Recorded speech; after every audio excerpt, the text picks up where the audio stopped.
جو 8 دن میں نے گزارے ان میں ایک دن میں سبھی دوستوں کے ساتھ پورا دن رات گئے تک رہا.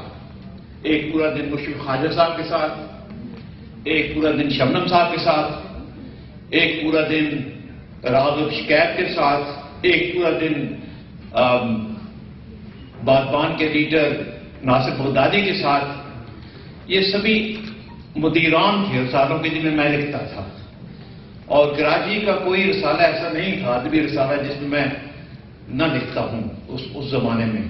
یہاں تک کہ بہت پرانے زمانے میں بھی حیدرآباد سندھ سے نکلنے والا اختر انصاری اکبر آبادی کا پرچہ نئی قدریں، اس میں بھی میں لکھتا رہا.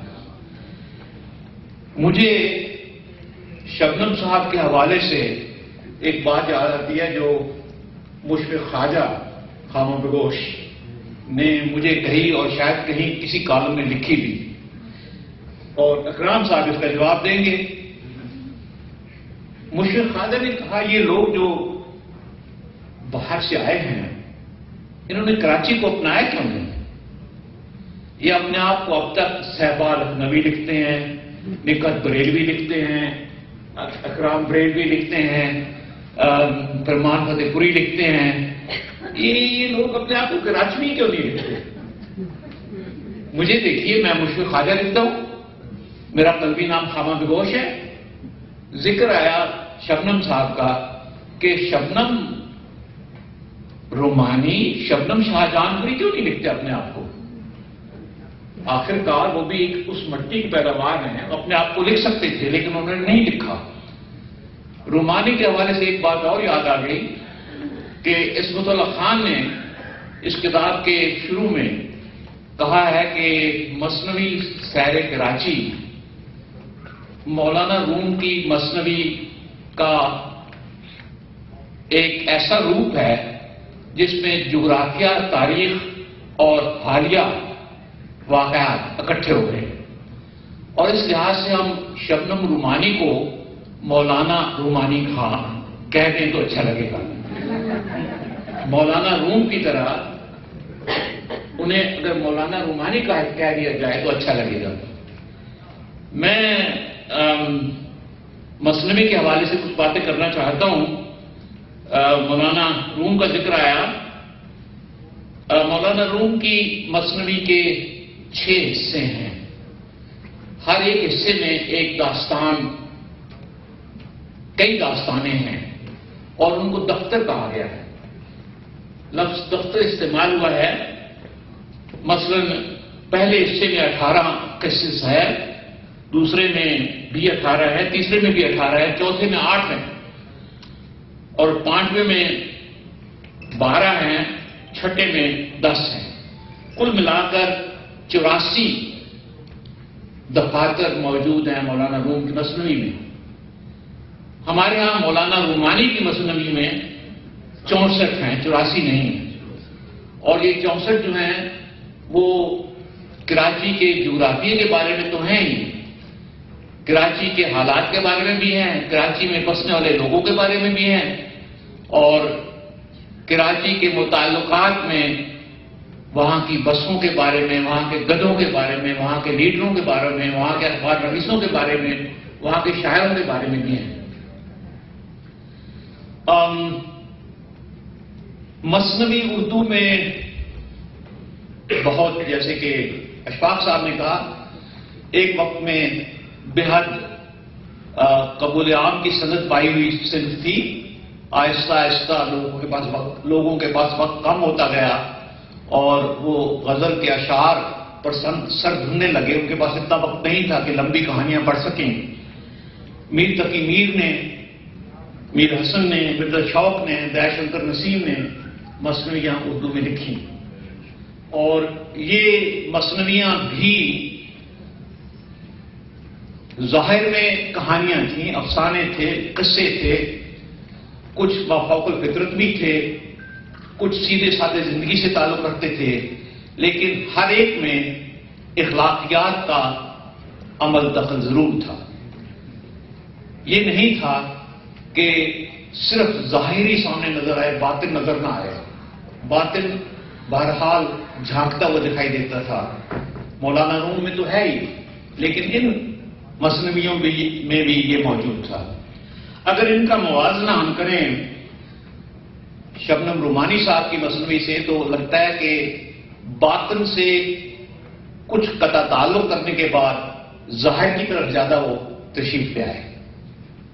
ایک بات اور جو نظر آتی ہے وہ میں مغربی ادب کے حوالے سے کرنا چاہتا ہوں۔ Greek literature, classical Greek literature میں ایک ٹرم ہے ریڈکٹیو ایڈ ابسردم، یعنی آپ کسی سنجیدہ متن کو لیں، مضمون کو لیں، موضوع کو لیں اور اسے ایبسرڈیٹی کی حد تک ریڈیوس کرتے جائیں تاکہ اس کی خامیاں اور خوبیاں دونوں سامنے نظر آئیں۔ یہ ریڈکٹیو ایڈ ابسردم کی تکنیک ارسطوفنس نے اپنائی یوریپیڈیز کی ٹریجڈیز کے متون پر۔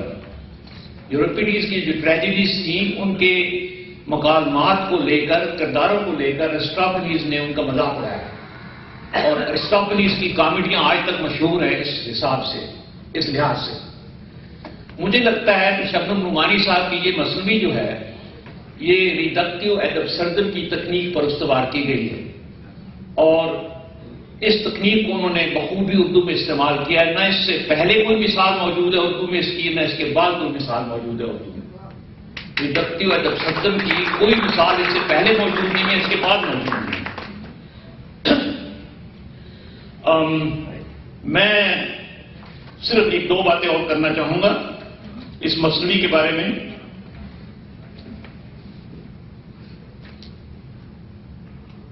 ماہر القادری نے کہا ہے کہ یہ کراچی کا منظوم جغرافیہ ہے، شوکت تھانوی کہتے ہیں یہ کراچی کی منظوم ڈائریکٹری ہے، اور جوش ولی آبادی کہتے ہیں کہ کرۂ ارض کے سب سے بڑے دشمن علم و نظر شہر کراچی کا یہ کچا چٹھا ہے اور اس کے تمام بھونکتے ہوئے گوشوں کا مطالعہ ہے۔ شورش کاشمیری کہتے ہیں کہ یہ طنز اور دلچسپ مذاق ہے شہر کے ساتھ اور شہر کے لوگوں کے ساتھ۔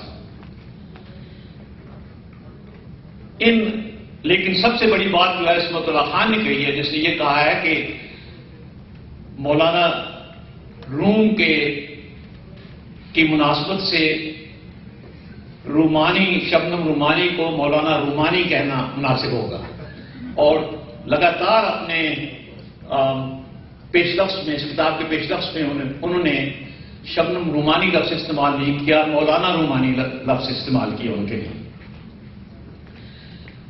جب میں نے اس کو پڑھا، شبنم صاحب سے میرا تعلق میں نے عرض کیا کہ 2 بار کی ملاقات سے ہوا۔ ایک بار وہاں کراچی میں جب میں نے ایک دن ان کے ساتھ گھڑیالی بلڈنگ میں گزارا، میں ٹھہرا ہوا جمیل الدین حاری صاحب کے پاس تھا، لیکن مجھے نگار سجاد ظہیر جو شعبہ اسلامیات کراچی میں ہیں وہ لے گئی ان کے ہاں، اور ایک دن پورا ان کے ساتھ میں نے گزارا۔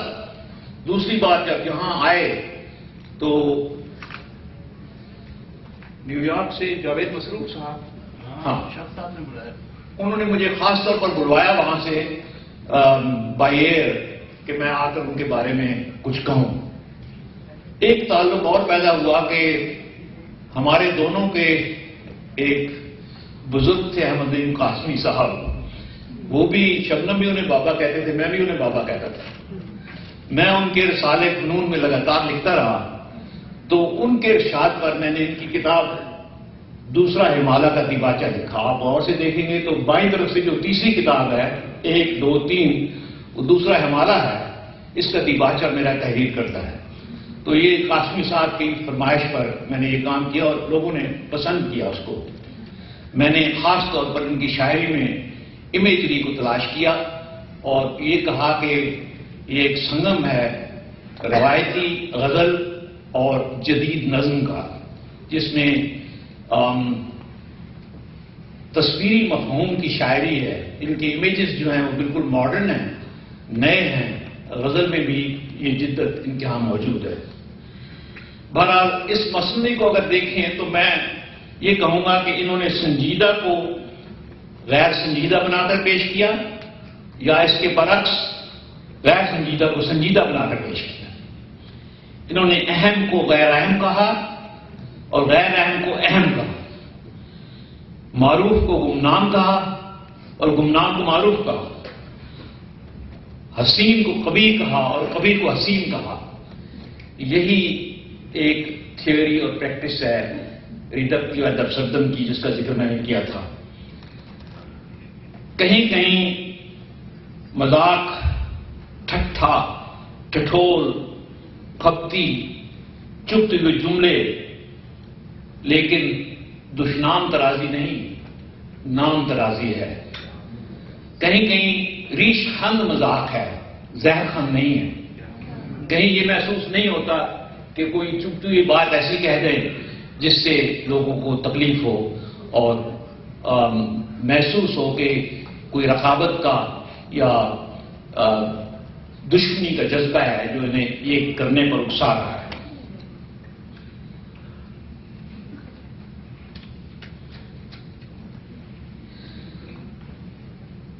پھر دوبارہ ایک مثال لیتا ہوں گریک لٹریچر سے۔ گریک لٹریچر میں جو بہت زیادہ مشہور ٹیکسٹ ہیں ان میں ارسطو کا ارسطاٹل کا بوتیکا ہے، پوئٹکس، اور پلیٹو افلاطون کی ریپبلک ہے، ڈیمیٹریس کا آن ریٹرک ہے، اور ہورس HOARCE ہورس کا طنز و مزاح کے بارے میں بہت مشہور مقالہ ہے۔ ہورس نے طنز کو کہا ہے، اس بات پر غور فرمائیے گا، میں کئی بار پروفیسروں کی طرح بولتا ہوں کیونکہ میں پڑھاتا رہا ہوں جامعات کی سطح پر، لٹریچر 50 برسوں تک پڑھایا ہے۔ طنز کے بارے میں یہ تھیوری کہی گئی ہے کہ طنز ایکٹیو لٹریچر نہیں ہے، پرو ایکٹیو لٹریچر نہیں ہے، ری ایکٹیو لٹریچر۔ شاعری جو ہے یہ ایکٹیو ہے، یہ وہی ہے جو نازل ہوتی ہے۔ کرسچین اسے ایپیفنی کہہ سکتے ہیں، یہ یکدم آپ پر نازل ہو جاتی ہے اور آپ کو کرنا پڑتی ہے۔ پرو ایکٹیو وہ ہے جسے آپ باقاعدگی سے لگاتار کرتے چلے جائیں۔ ری ایکٹیو وہ ہے کہ ایک چیز پہلے موجود ہے اور اس کے ریئیکشن کے طور پر آپ اس پر رائج نہیں کر رہے ہیں۔ طنز جو ہے یہ ری ایکٹیو ہے، آپ طنز کسی جگہ پر کر سکتے ہیں، کسی واقعے پر کر سکتے ہیں، کسی شخص پر کر سکتے ہیں، کسی بات پر کر سکتے ہیں، کسی کتاب پر کر سکتے ہیں، اور اس کے لیے یہ ضروری ہے کہ پہلے کوئی متن یا مضمون موجود ہو۔ شبنم صاحب کی خوبصورتی یہ ہے کہ کراچی کے مختلف نوع حالات، واقعات، جگہوں، انسانوں، دوستوں کو لے کر انہوں نے اس صنف کو اتنی خوبصورتی سے نبھایا۔ مجھے جو بات خاص طور پر نظر آئی وہ یہ ہے کہ ان کی دسترس سے کوئی چیز بچ نہیں پائی، انہوں نے کسی کو بخشا نہیں۔ ان میں ان کے دوست بھی ہیں، احباب بھی ہیں، اور وہ ساتھی بھی ہیں جن سے وہ روزانہ ملتے تھے، باتیں کرتے تھے۔ اس سے پہلے کہ میں آپ کو کچھ اور